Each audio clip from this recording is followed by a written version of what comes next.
গামছা লঙ্গি নিয়ে চললাম গোসলের উদ্দেশ্যে। দেখতে পেলাম আরো 2 চটকা যাচ্ছে গোসলের উদ্দেশ্যে, তাদের পিছু ছুটলাম।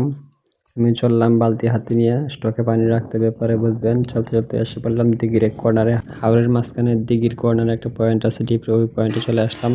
দেখতে পানি ফুল আসে না, অল্প আসতেছে পানির ঝনঝন শব্দ, কল কল শব্দ। সাথে মেহেদি আর শিপন আছে, তারা গোসল করতে আসছে। সিমা সিমা পানি বাড়িতেছে, এই জন্য আমরা বালতি রইলাম, বালতির মধ্যে পানি স্টকে রাখবাম। যদি কারেন্ট জায়গায় কোন যায় না পরে তো আর পানি লেগে আটকে তখন লাগবো। এটা কার মেহেদি তোর নাকি? মেহেদি কি দিন নিয়ে আসছে, এটা আজকে মাখন যাইব মুহে টুহে না, কই মাহায় লোশন লোশন নাকি তা শ্যাম্পু টেম্পু তা কই যেতাম না। এই কি লাগছে অয়েল কন্ট্রোল। ফুটফুটে এক শিমুল গাছ দেখতে পাচ্ছি। মেহেদি আর শিপন পানিতে টকবক করতেছিল, পানি কল কল করতেছিল।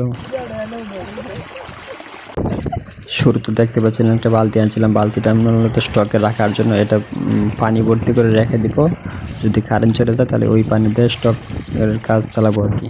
গোসল করার আগে ট্যাঙ্কিটা ক্লিয়ার করতে হয়, ওই জন্য যাচ্ছিলাম ওইদিকে। ব্যাচেলর পোলা, নিজের কাপড় তো নিজেরই ধুইতে হবে, ধোয়ার তো আর কেউ না। একটা শার্ট টুকটাক করে ধুয়ে দিলাম, তারপর শরীরে পানি টেনে দিলাম, দেওয়ার পর শরীরে মারামারি শুরু করলাম। আমার সাথে আরও আছে ওই 2 পিচ্ছিগুলা।